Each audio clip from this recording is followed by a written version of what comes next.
encontros. Hoje o tema proposto é o que é, afinal, uma religião, né? Uma religião mesmo, uma religião de verdade, ou seja, que satisfaz todos os requisitos, pressupostos que definem o que se entende por religião. Claro que é um tema vasto, bastante difícil, mas nós precisamos, pelo menos, ter um chão a respeito desse tema, para termos uma compreensão um pouco mais clara do que nós fazemos no terreiro, se o que nós fazemos no terreiro se ajusta a esse ou aquele conceito, a essa ou aquela definição de religião, e então é isso que vou procurar responder nessa minha primeira intervenção.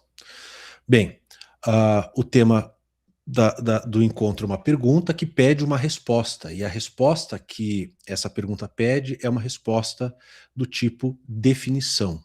Nós estamos em busca de uma definição, o que é uma religião, né? Então, preciso começar dizendo que definir algo, né, definir é a atividade de selecionar algumas características, algumas propriedades que sejam as mínimas possíveis, que sejam necessárias e suficientes para que uma determinada coisa se enquadre numa determinada classe ou categoria. Isso que é definir. É você, de todas as características, por exemplo, que um ser humano pode ter, quais são aquelas mínimas necessárias e suficientes que o tornam humano. Então, vamos dar alguns exemplos para facilitar a compreensão do que é definir, né? Por exemplo, para ser uma pessoa humana, um ser humano, né, é preciso ter cabelo loiro? Obviamente não, porque é possível ter cabelo de várias outras cores, ou, como no meu caso, nem cabelo direito ter, né? Outro exemplo, para ser religião, será que uma característica obrigatória para ser religião é utilizar atabaque nos seus ritos? Evidentemente não. Muitas religiões não usam, algumas outras usam, né? Essas perguntas que eu estou fazendo são perguntas fáceis, mas existem perguntas cada vez mais difíceis. Por exemplo, para ser religião, é preciso ter Deus? É preciso haver crença e devoção a Deus? Se responder sim, vai se dizer então que o budismo, por exemplo, não é religião. E há quem afirme tal coisa. Outro exemplo ainda mais específico, porque o que serve para grandes categorias como religião, serve também para categorias cada vez mais específicas, como, sei lá, umbanda esotérica, umbanda iniciática, né? Para ser umbanda esotérica, é obrigatório acreditar na menotoxina? Por exemplo? É obrigatório acreditar em reino virginal e reino natural? É obrigatório usarmos na nossa iniciação os 7 graus? É obrigatório usar o arqueômetro como referência para o que quer que seja? Ou é possível descartá-lo completamente? São perguntas que mostram que definir algo é, embasando-se em certos critérios, escolher determinadas propriedades ou características que definem uma categoria, que definem uma classe. E isso, claro, nem sempre é fácil. Porque a realidade é sempre mais complexa do que as nossas classificações. Classificar é criar classes. E cada classe tem um conjunto pequeno de características essenciais, características mínimas, necessárias e suficientes, como eu disse.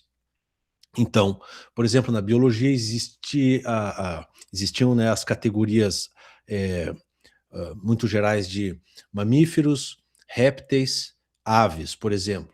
Aí aparece lá na Oceania um bicho muito do esquisito que desafiou essa classificação, que é o ornitorrinco, né?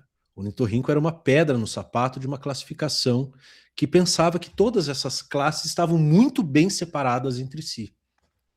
E está lá um bicho com veneno, com mamas, com pés de pato, né? Então não se sabe direito, porque ele tem características de todas as três classes a que eu havia me referido antes. E outra coisa que mostra a complexidade desse tipo de tema, de pergunta, né, o tema das classificações. O filósofo Wittgenstein, um filósofo da linguagem do século XX,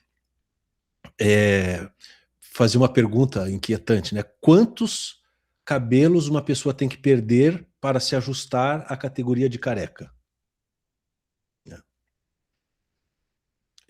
Será que eu já sou? O Rafael Possetti está ali, claramente já satisfaz a categoria. E acho que eu também. Mas em que momento isso aconteceu? Em que dia e hora isso aconteceu exatamente? Né? Então, tudo isso mostra como a pergunta não é tão simples. Né? Mas nós precisamos ter algum critério. Outro fator de complexificação dessa questão. É possível usar uma mesma palavra em acepções diferentes. É possível construir conceitos diferentes usando-se da mesma palavra. Então, por exemplo, o termo religião, ele é recortado, ele é definido pelas ciências particulares como a sociologia, a história, a antropologia, de uma forma. Para outros círculos de pensamento, como, sei lá, o tradicionalismo, a ciência da religião, a filosofia da religião, eles podem estabelecer outros critérios para o que define religião e o que não define religião. E assim por diante. Então, existem diferentes acepções de uma mesma palavra. A palavra é a mesma, religião, mas os conceitos a que essas palavras apontam são diferentes. Então, a forma como um sociólogo vai definir religião é muito mais livre, é muito mais abrangente, muito mais geral, porque ele tem que ter uma isenção, ele não pode fazer certos julgamentos que quem está no campo da religião já se sente mais à vontade para fazer. Então, por exemplo, existe todo um debate jurídico se a imunidade tributária que a Constituição estabelece a templos religiosos pode ou não alcançar templos satanistas. Tá? Então, um sociólogo, um antropólogo vai dizer, por mim, sim, tendo um conjunto de práticas rituais, para mim é religião.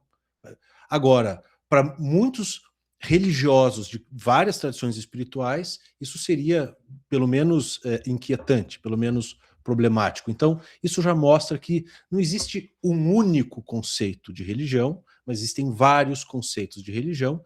Não é que todos eles que a gente tenha que escolher um deles como certo ou não, depende do que você está fazendo, porque conceitos e classificações eles servem para certas finalidades.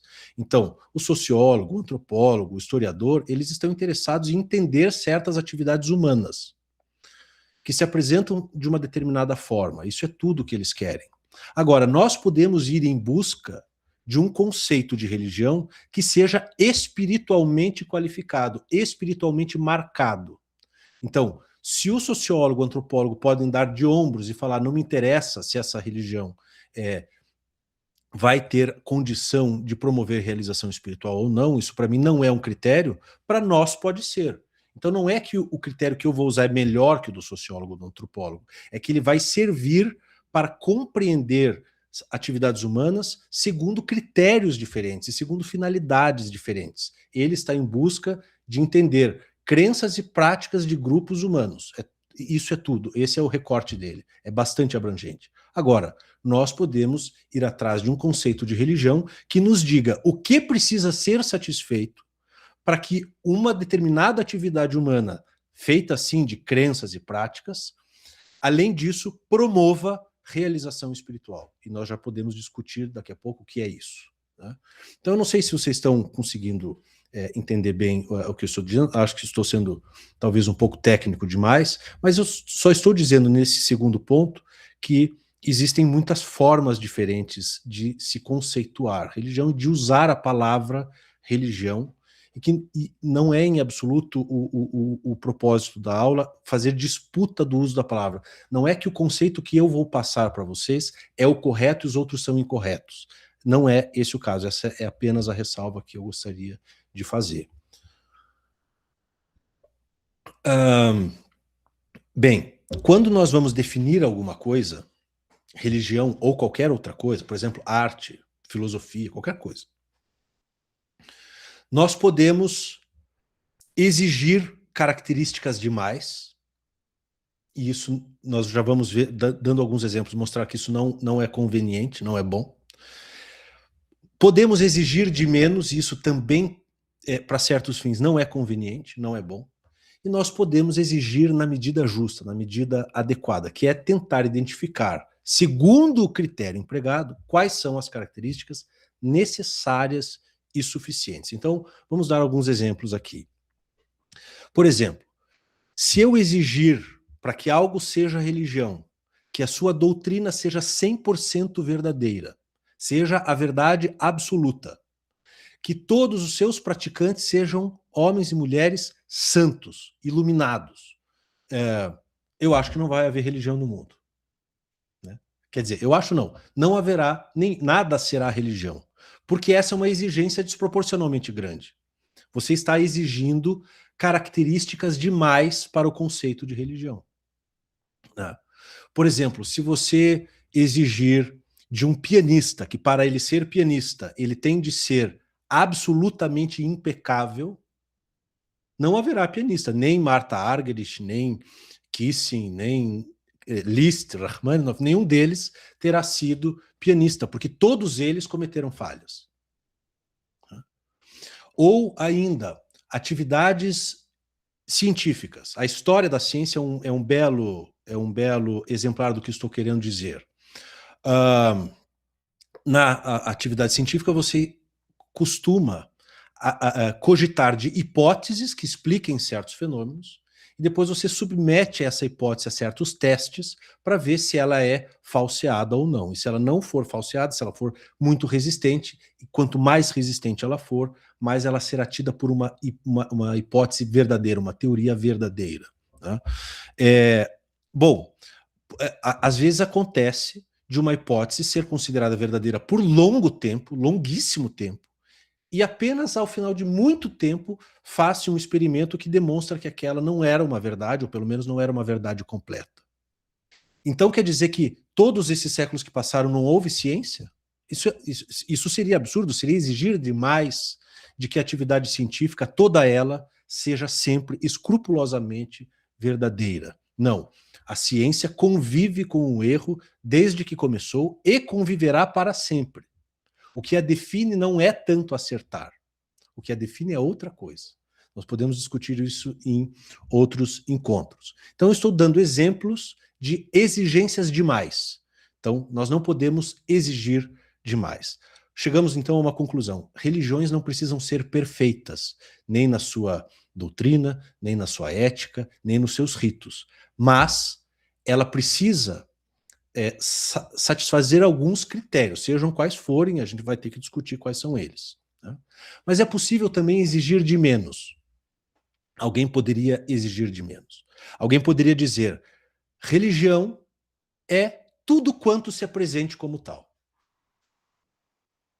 Tudo que use o nome religião tem que ser aceito como religião, pelo só fato de essa palavra ser usada pelos seus praticantes.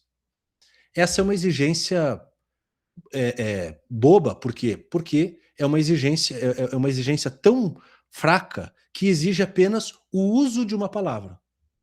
Se usou a palavra religião, é religião. Eu acho que o bom senso afasta esse como um critério idôneo. Esse critério é um critério espúrio, um critério inadequado. Né? Ontem nós estávamos assistindo ao Jogo do Brasil e alguém perguntou, acho que eu mesmo perguntei para o meu filho, que ao contrário de mim é um grande entendedor de futebol, o que define, afinal, uma falta? O que é uma falta? Quando é falta e quando não é falta? Isso não era claro para mim. Né? E acho que não é para ninguém, talvez, no futebol, não sei. Mas ele disse uma coisa que me deixou assim, estupefato. Ele falou assim, falta é aquilo que o juiz disser que é. Se o juiz disser que é falta, é falta. Se o juiz não disser que não é falta, não é falta. Acabou. Né? Eu falei, bom, eis aí uma classificação, uma definição que exige de menos, né? Não precisa ter intenção, não precisa ter gravidade, basta apenas que o juiz diga que foi. É a única exigência do conceito de falta. Não sei se ele está certo, se ele entende tão bem de futebol quanto ele acha que é, mas discutimos isso no jogo de ontem. Então, o perigo de exigir menos é o perigo do relativismo e do equivalentismo, que são posições que parecem muito bem intencionadas, né, porque não fazem juízo de valor nenhum, não hierarquizam, etc. e tal. Mas vamos lá, se o meu filho esmurrar o meu piano, ele estará fazendo arte?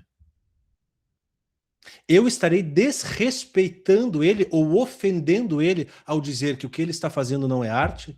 Só porque não é mesmo? Não quero o mal dele, amo ele, é meu filho, mas não é arte. Ele socar o piano, né? Então, para fazer arte, para fazer música, é preciso algo mais do que apenas aplicar golpes no teclado do piano. Isso seria exigir de menos, né? O conceito de arte, o conceito de arte do belo, de belas artes, exige beleza no próprio nome dessas artes, inclusive. O que significa o belo é um problema tremendíssimo em filosofia, tem um ramo que estuda só isso, mas, embora os filósofos discutam, todos eles entendem que alguma coisa além de esmurrar o teclado do piano deve haver, né? Então, é evidente que o meu filho esmurrando o piano e Chopin tocando noturno, lá em 1800 e tantos, na Polônia ou na França, não são atividades de mesmo valor. Não satisfazem ambos os mesmos critérios de excelência artística. Muito bem. Então, esse é o segundo problema possível, exigir de menos, exigir características de menos. E existe a possibilidade difícil e sempre em disputa, sempre em discussão, de exigir características na medida certa, na medida justa. Exigir o que deve ser exigido e apenas o que deve ser exigido.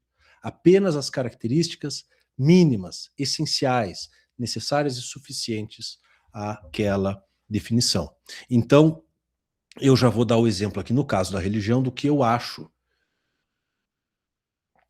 E não só eu, isso muitos falam, que deve estar satisfeito para que uma religião seja religião dentro de um conceito não sociológico, não antropológico, não histórico, nada disso. Um conceito que está preocupado com uma finalidade espiritual, né? Então, é um conceito de religião que está preocupado com as suas finalidades, com os seus objetivos.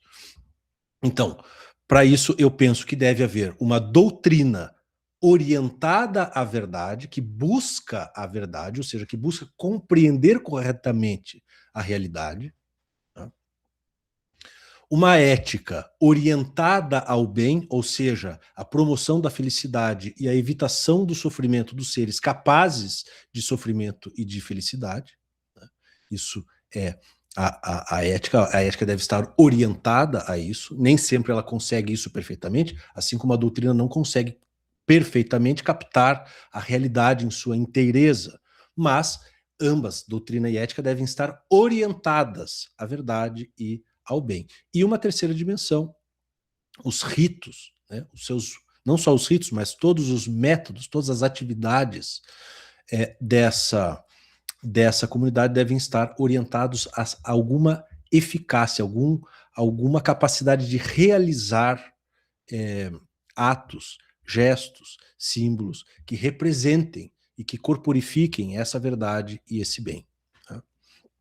Então, ou seja, é aquilo que nós já discutimos em outros encontros, né, de doutrina, ética e método. Autores podem variar os termos, mas é sempre isso que está em jogo. René Guénon, por exemplo, fala em tem que ter dogma, moral e não me lembro o termo que ele usa para método, mas é sempre mais ou menos essas três dimensões da personalidade humana que precisam ser ativadas pela religião, né? Um aspecto cognitivo, um aspecto volitivo, emocional e um aspecto ativo, corpóreo.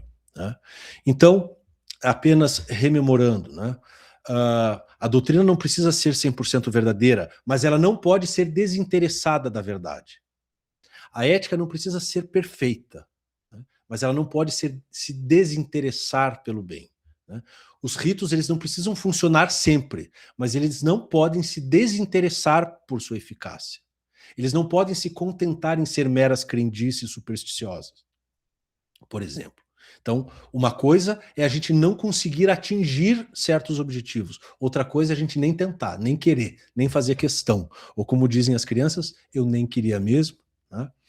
Então, o que se exige para que uma atividade humana seja religião não é a conquista perfeita e absoluta da verdade e do bem, mas uma tentativa séria, com bons resultados, de conquistá-los, disponibilizá-los às pessoas, para que, e aí vem o objetivo que define tudo, para que essas pessoas atinjam patamares melhores de consciência e de existência. Esse objetivo, essa finalidade, é um denominador comum de todas as tradições espirituais, ainda que haja grande diferença na compreensão do que seja esse patamar melhor de existência e de consciência.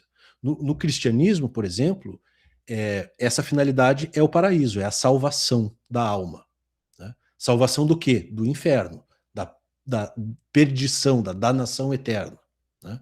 No caso do budismo, não é tanto um esquema de salvação, como é um esquema de iluminação, de ver as coisas corretamente, de forma plena, e de pautar-se por compaixão, por um amor compassivo por todos os seres sencientes, de forma perfeita, e de agir de acordo com essa visão perfeita e essa vontade perfeita, né? No caso de várias tradições hindus, o que está em jogo não é tanto também uma salvação, mas uma libertação dos renascimentos. Isso é um denominador comum com o budismo, ou seja, embora eles estejam apontando para estados diferentes, descritos de forma diferente, etc., todos eles estão buscando algo que é melhor do que a vida pautada pela efemeridade, pela morte, pela guerra, pelo sofrimento, pela escassez, pela doença, etc, etc. Né?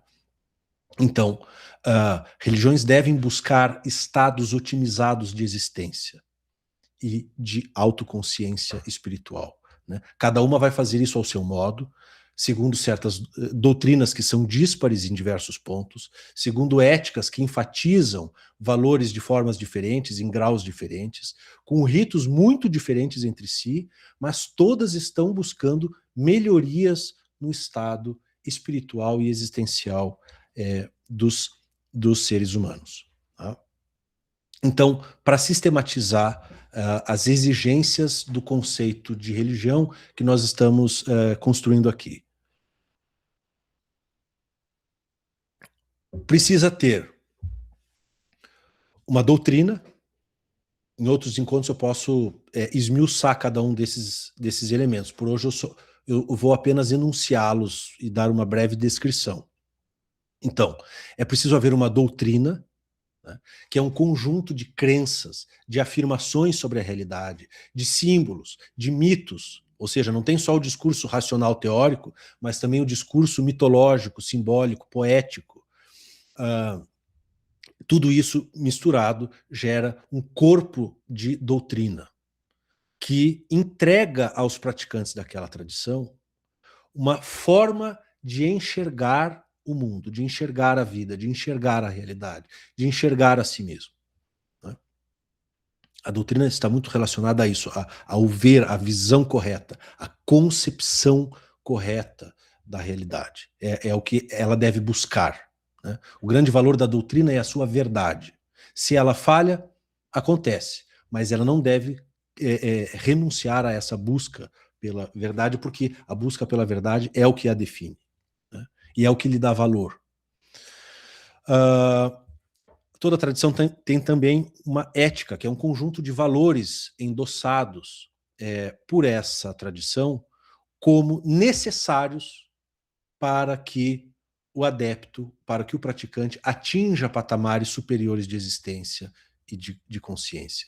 Ou seja, sem bondade, sem coragem, sem persistência, sem justiça, sem prudência, etc., todas aquelas virtudes, eu não vou atingir aquele objetivo, né, de alcançar estados otimizados de existência. Não vou conseguir. Então a ética é um meio necessário para que a religião cumpra o seu papel de otimizar a existência humana. Tá? Existe, além da doutrina da ética, como eu já falei, um método, uma metodologia, um conjunto de métodos, de práticas, rituais e também não rituais, que é como que a materialização, a operacionalização daquelas verdades e do cultivo daqueles valores que a doutrina e a ética apontavam antes. Né? Então, doutrina, ética e método, esses três elementos constitutivos das tradições espirituais, são elementos constitutivos das tradições espirituais justamente porque são meios de alcançar o objetivo, o grande objetivo das religiões, que é, seja lá, salvação, iluminação, libertação, felicidade, beatitude, pode dar o nome que você quiser, pode cada um desses nomes ter a sua descrição, a sua compreensão ligeiramente diferente das outras, mas é sempre um objetivo que, desculpem a palavra técnica, mas vocês vão se habituar a ela na sequência dos encontros, um objetivo soteriológico, algo que a religião quer para nós, não só para essa vida, mas para depois da vida. Né? É um esquema de salvação, de iluminação, de otimização. É isso que a palavra soter quer significar. Né? Então, toda religião tem um elemento soteriológico.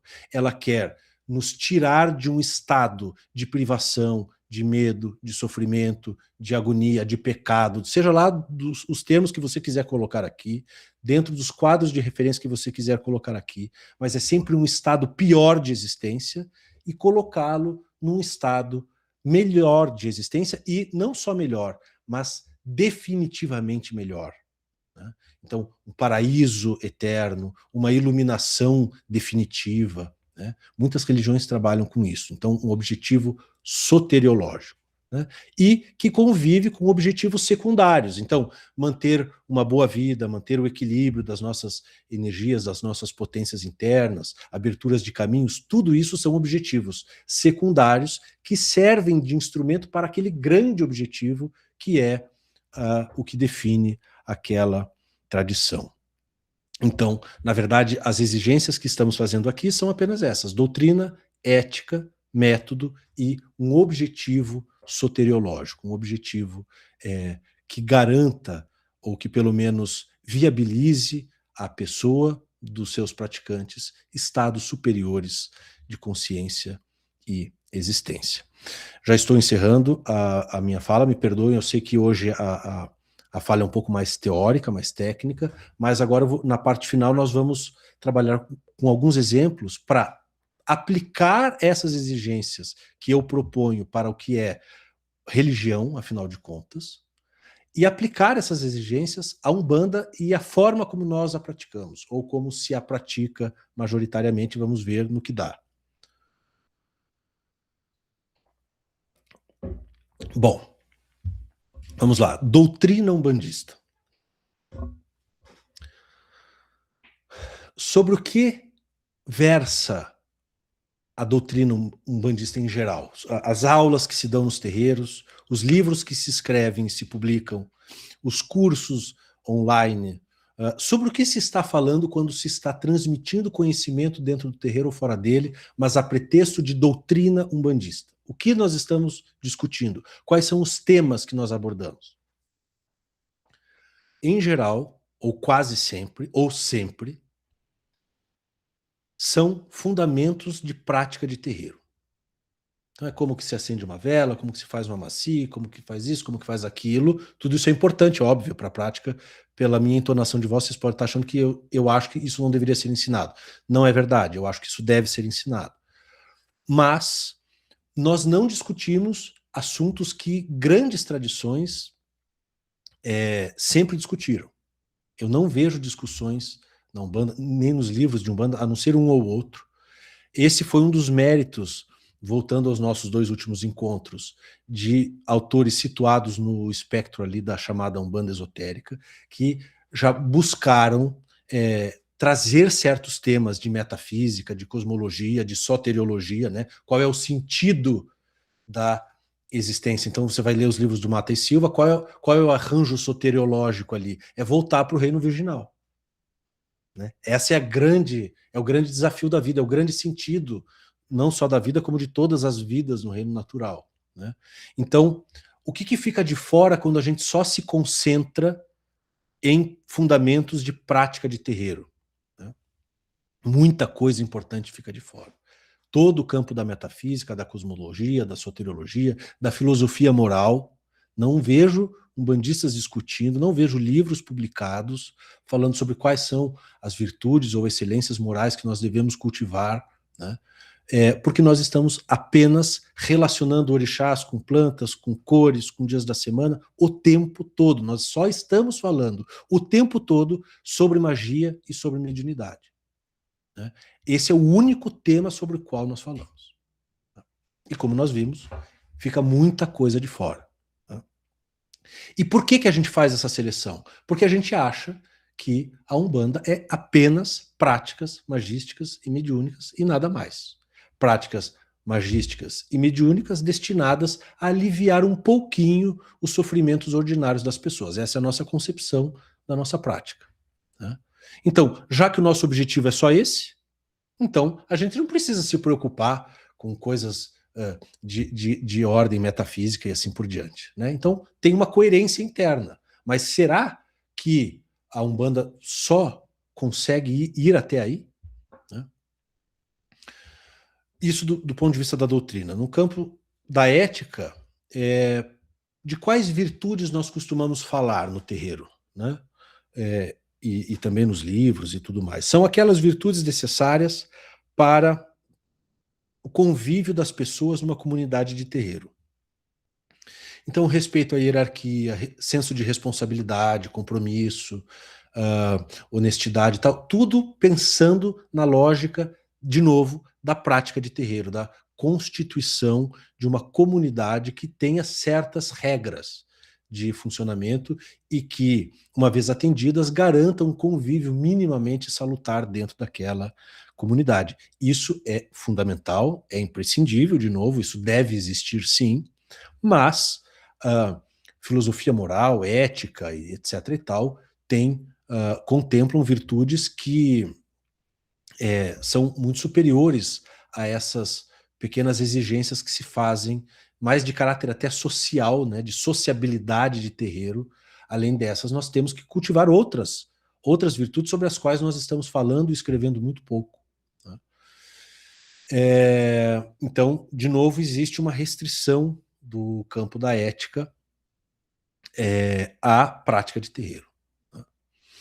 E do ponto de vista do método, né, quais são os nossos métodos? A maioria absoluta dos terreiros de Umbanda tem o quê, em termos de método? Gira de caridade, de atendimento público, a preponderante, quase toda atividade de terreiro é isto. Né?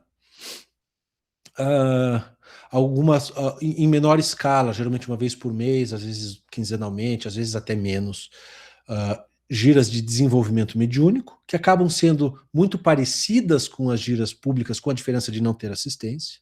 Né? Alguma coisa de grupo de estudos, aulas, né? Mas algumas escolas de Umbanda mais, outras menos. Tem algumas que dispensam completamente aulas, estudos, embora isso esteja mudando com o passar do tempo. Né? Mas, em geral, nossas atividades são apenas ritualísticas ou preparatórias de ritos, né? Varrer o terreiro, etc. e tal. E, pior, esses ritos delimitados em sua finalidade a atender necessidades da vida ordinária daqueles que acorrem ao terreiro. São necessidades que devem ser atendidas, eu sempre faço essa ressalva, para que não façam objeções que eu não mereço receber. Né? mas esses ritos são praticados apenas em função de aspectos magísticos e mediúnicos, tendo por objetivo um objetivo mais restrito, que é aliviar a pressão da vida comum, né? Aliviar as pressões da vida comum, garantindo certos prazeres mais ou menos superficiais. Então, com base nisso, nós percebemos que alguns critérios da nossa definição ficam atendidos, afinal de contas, existe algo de doutrina, algo de ética e algo de uma rito-liturgia, de um método, mas, ao mesmo tempo, nós percebemos que aquilo que nós estamos buscando e os meios que nós estamos empregando para alcançar isso que nós estamos buscando não é exatamente a mesma coisa, não tem o mesmo grau de profundidade e de radicalidade do que grandes tradições espirituais, com o tempo, acho que elas também tiveram muito tempo para se desenvolver, buscam e empreendem esforços no sentido de conquistar, né? Eu não estou falando só de cristianismo, de budismo, de hinduísmo, que são exemplos que sempre estão voltando, mas quando você olha para a espiritualidade nigeriana, quando você olha para a ética de Ifá, por exemplo, você vê uma grande radicalidade, uma grande profundidade naquelas preocupações dos mestres espirituais que lá exercem o seu ofício, né? É preciso desconhecer completamente a prática espiritual iorubá para dizer que ela se reduz a trabalhos, a ebós para isso ou para aquilo, né? Existe uma concepção muito profunda. Eu tenho aqui alguns trabalhos que realmente dão prova disso, cabal, né? De que existe uma cosmologia, uma metafísica do Ifá, existe uma ética fortíssima, né, do Ifá, muito exigente, né? Então, quando nós diminuímos a nossa prática a objetivos muito mais modestos e com meios muito mais restritos, né, nós, embora possamos atender aos requisitos mínimos do conceito de religião, nós podemos perceber ao mesmo tempo que, embora sendo religião, somos ainda uma religião em formação, com muita necessidade de aprimoramentos, aprofundamentos, aportes, diálogos, intercâmbios entre sacerdotes das nossas tradições com outras tradições, enfim, como sempre foi em todas as tradições espirituais do mundo. Então aqui eu encerro a minha breve exposição, peço escusas aí pelo caráter mais teórico da exposição de hoje, mas acho que será proveitoso para vocês mapear um pouco esse cenário, esse conceito, né, tão complexo de religião. E fico agora aqui aberto às perguntas e intervenções de vocês.